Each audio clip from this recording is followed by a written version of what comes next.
People ask me about raw versus kibble pretty much every day of my clinical life. It's a common conversation with regards to the health of their pets and how they can make improvements. I am constantly being asked, what are the benefits for raw over kibble? As a practice, we have been advising on raw food feeding for 30 years now. So to make kibble, because this is essentially you're making a biscuit, a dried biscuit, you need a minimum of 35% carbohydrates. Now, this can either be wheat, corn, soy, peas, chickpeas. Basically, you need something with a high degree of starch to effectively glue this biscuit together. Now, the next part is you need some protein. Typically, this isn't the highest quality protein, and it is either boiled, baked, roasted, or chemically reduced into effectively a powder, okay? Now, the next part is, to keep this balanced, is you add in some fats. These are added in two ways. One, they're mixed in to the actual biscuit, and two, they're sprayed on at the end to make this a hyper-palatable, quite addictive source of food to your pet. So yes, we will have carbs, we'll have protein, and we're going to have fats that go into this. Then there are typically some flavor enhancers to cover over these and make it more palatable and enticing for the pets.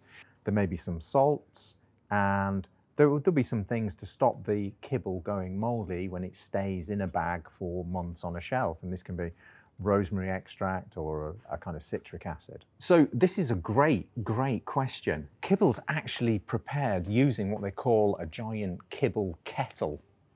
And what this is basically a highly processed, high heat, high pressure environment. And all of these ingredients are mixed together, heated to a very high temperature, and then it's pushed out through a pipe into a shape or a biscuit. And this process is called extrusion. So when somebody says it's an extruded biscuit, that's essentially what it is. Well, a raw food diet is very simple, very natural. It's basically balanced, biologically appropriate ingredients which have been minimally processed and minimally prepared and presented pretty much in their natural form as you would expect to see in the wild.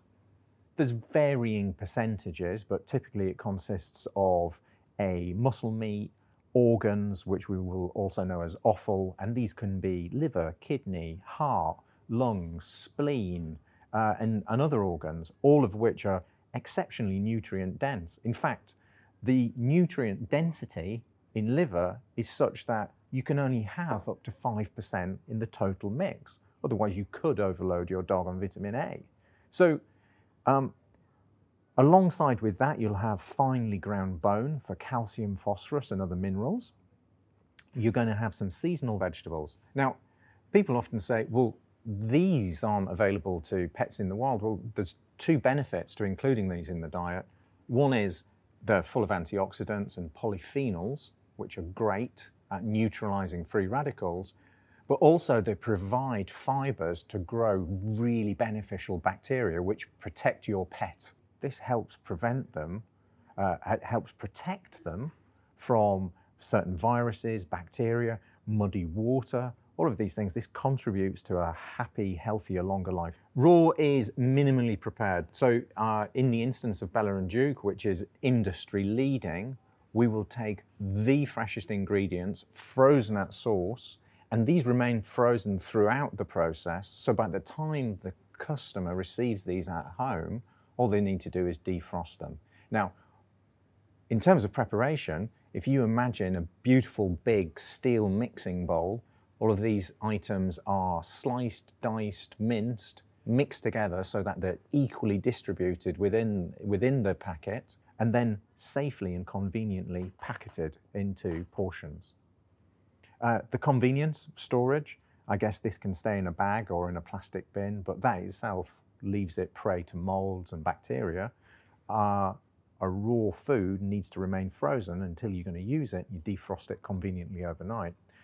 And then there's this concept of completeness is in itself a little bit of a fiction. It's just a best guess based on some very limited studies on what your dog needs. And this is what always concerns me. what it needs to survive, not what it optimally needs to thrive. So when people are coming in with kibble-fed dogs, we often will see obesity. You know, after 40 years of feeding kibble foods, we're still dealing with a rising obesity epidemic. We're dealing with increased dental disease. We're dealing with increased levels of inflammatory disease, with dermatitis, so skin problems, you know, gut issues, all the way through to arthritis. So it's really important for those routine health checks that, you know, there's a full examination goes on, and any of those things that I've just itemized there could be looked at, and a consideration about the nutritional impact of what they're feeding can be taken into account. The very process itself creates acrylamides and creates myard-reactive proteins, of which acrylamides are part of their family. The other part of this is these acrylamides actually bind to other elements in the food, and they create something called AGEs, which is advanced glycated end products. So, you know, that in itself is enough to put you off. However, let's continue. A lot of the grains which are involved in the process are actually either covered in pesticides, for instance, like a glyphosate, and/or they are exposed to mycotoxins, such as aflatoxin, which is very dangerous for your pet's health. The next part is the high carbohydrate load is going to spike your pet's insulin. This is a very dangerous thing to do. This promotes insulin-like growth factor. It contributes to inflammation. The grains themselves create intestinal permeability, which contributes to more inflammation. The fact that ultimately this reduces to a high bolus of sugar for your pet also promotes obesity. And with that, you have all of these associated diseases such as diabetes, arthritis from your dog being overweight and running around. Some dogs have so much inflammation that they start to develop liver issues, their equivalent of irritable bowel syndrome, pancreatitis. I would say one of the marked things that we notice on clinical exam for those dogs is usually the dental condition. You know, we're having far less, I wouldn't say no dental disease, but I would say far less dental disease, much healthier gums. That actually has a direct impact on a lot of other diseases throughout the body because there's less circulating bacteria from that disease. But generally, we're seeing less obesity, so their body condition score is usually closer to ideal. We may see them trim down to lose excess body fat, especially around organs and internal body fat particularly. We often see that stool will become smaller, harder. Actually, you know, that indicates that more of that food has been assimilated, digested out, and they're producing less bulk out the back end. We then will see them usually a glossier coat, stronger nails. You may even see that they just have a little bit more of a spark to life. They're a little bit more energetic. They're willing to, you know, play more readily. Owners will often report, if they've transitioned to raw, that their dogs have almost become more sensible. The advantages of feeding your dog or cat food that evolutionary they have adapted or grown up with are astonishing. First of all, you are not creating inflammation on a daily basis. You are providing them food which is much more bioavailable than any other format. What that means is that when your pet eats this food, they get the nutrition, they can access the nutrition within this food. It's not locked in a baked biscuit, it's actually provided to them as raw meat, which is highly digestible. The top 5 advantages of raw for me are improved digestion, lower inflammation, nourishing your dog in a highly bioavailable full spectrum protein, essential fats, healthy fats, and improved energy levels, actually. I think improved energy levels, and the dog tends to be calmer, but has access to energy when it needs it. The perceived disadvantages of raw, there are 3 main ones, and they keep coming up all the time, so we're very aware of these. That firstly, it's the cost. People have a misguided notion that actually feeding your dog high quality raw is going to be very expensive. When you look at it on a meal per meal basis, this is in fact very similar to a higher quality kibble or other processed food. It's very equivalent to a lot of the better quality tinned foods.